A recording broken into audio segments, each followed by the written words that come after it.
विधान परिषदेचे विरोधी पक्षनेते अंबादास दानवे आपल्यासोबत आहे। सर, खरं तर प्रचार सुरू आहे आणि लगातार जे आहे ते सभा पाहायला मिळत आहेत। अनेक घोषणांचा पाऊस पडतोय। देवेंद्र फडणवीस म्हटले आहे, आमची जर सत्ता आली तर आम्ही शेतकऱ्यांची कर्जमाफी करू। मागच्या 2.5 वर्ष काय केलं? शेतकऱ्यांचे हाल केले। शेतकऱ्यांच्याकडे अतिवृष्टीचं संकट आलं, गारपिटीचं संकट आलं, दुष्काळाचं संकट आलं। 1 रुपयाची मदत केली गेली नाही। 1 रुपयात पीक विमा फसवी घोषणा जाहीर केली, अजून शेतकऱ्यांना विमा मिळालेला नाही। शेतकऱ्यांचं देणं आहे सरकारला अजून। उलट शेतकऱ्यांना जे उद्योजींच्या सरकारने प्रोत्साहन अनुदान देण्याची घोषणा केली होती, काही लोकांना दिलं, काही लोकांचं, मेजॉरिटी लोकांचं बाकी आहे। आणि त्यामुळं देवेंद्र फडणवीसांचं शेतकऱ्यांचं प्रेम हे पुतना मावशीचं प्रेम आहे।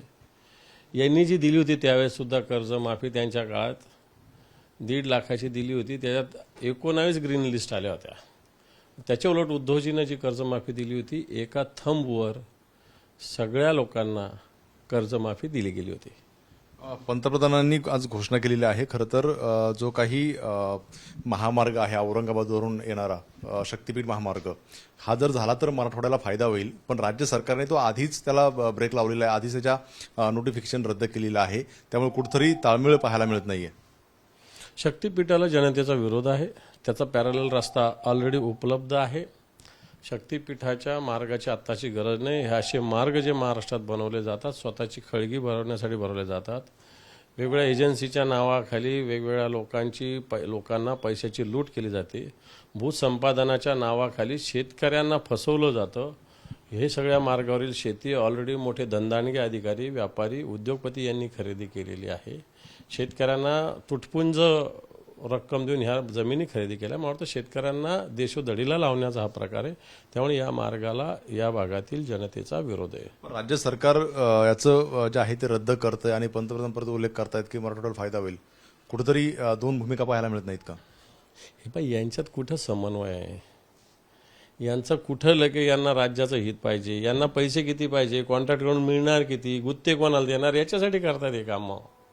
यांना काय राज्याच्या हिताचे देणं घेणं काय? अनेक रस्ते, एक विरार अलिबाग कॉरिडॉर तसंच पडलेलं आहे, शक्तीपीठाचं तसंच आहे, नांदेड जालना तसंच पडलेलं आहे। आणि मला असं वाटतं यांना टेंडरमध्ये इंटरेस्ट आहे, बाकी रस्त्यात यांना या सरकारला इंटरेस्टच नाही आहे। इम्तियाज जलीलांनी म्हटलेलं आहे की आम्ही महाविकास आघाडीच्या सोबत यायला तयार होतो, मात्र ठाकरे गटाने आम्हाला विरोध केला, काँग्रेसने आणि राष्ट्रवादीने पाठिंबा दिला होता। आम्हाला कधीच इम्तियाज जलील भेटलेले नाही, आमचं MIM बरोबर कधी जमण्याचा प्रश्नच निर्माण होत नाही। आणि काँग्रेस आणि राष्ट्रवादी काँग्रेसनेही त्यांना कुठल्या प्रकारे एंटरटेन केलेलं नाही। खोट्या गोष्टी करतात। त्यांनी सांगावं की काँग्रेसच्या कोणत्या नेत्यांना आम्ही भेटलो आणि काँग्रेसचे कोणते नेते तुम्हाला यश म्हटले, राष्ट्रवादीचे कोणते नेते यश म्हटले। खोट्या बातम्या इम्तियाज जलील पसरवतात। इम्तियाज जलील असं म्हणतात की कुठेतरी हिंदुत्व जे आहे ते धोक्यात येईल, त्यामुळे ठाकरे गटाने हा विरोध केला। असे अनेक आक्रमक येऊन गेलेले आहे हिंदुत्वावर आक्रमण करणार। त्यामुळे हिंदुत्व थोडी संपलेलं आहे कधी, आणि त्यामुळे MIM तर काय हिंदुत्वाला थोडी संपवू शकते। ऑल इंडिया उलमा बोर्डनी जे आहे ते महाविकास आघाडीकडे पाठिंबा मागितलेला आहे आणि कुठेतरी 17 मागण्या त्यांनी पुढे ठेवलेल्या आहेत। राष्ट्रवादी शरद पवार गटाने आता पाठिंबा दिलेला पाहायला मिळतोय। ठाकरे गटाची शिवसेनेची नेमकी काय भूमिका आहे? आमच्याकडे असं काही आलेलं नाही, ज्यावेळेस आलं त्यावेळेस सांगू काय करायचं। आमच्याकडे अजून प्रस्ताव आलेला नाही आणि ज्यावेळेस प्रस्ताव येईल त्यावेळेस आम्ही सांगू, असं अंबादास म्हणताना पाहायला मिळत आहेत। कॅमेरामन रुपेश अलार, सराज सोने, ABP माझा, मुंबई। ABP माझा, उघडा डोळे बघा नीट।